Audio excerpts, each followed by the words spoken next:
Jiboy, kining unsay ikasulti nimo sa mga appreciation gitawag kag batanon or batang bayani?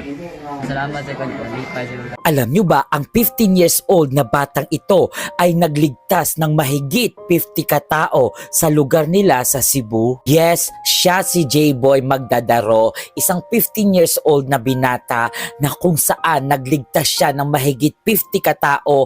bata, buntis at matanda sa lugar nila sa Fatima Jubay sa Cebu. Trending ito ngayon sa iba't ibang social media platform na kung saan marami ang namangha at na-inspired sa ginawa ng 15 years old na si J-Boy dahil nga ayon sa kwento, siya at ang kanyang pamilya ay nakapag-evacuate na. At bumalik pa siya sa lugar niya kung saan meron siyang maliit na bangka at salbabida at yun ang ginamit niya para tulungan ang mga bata, buntis at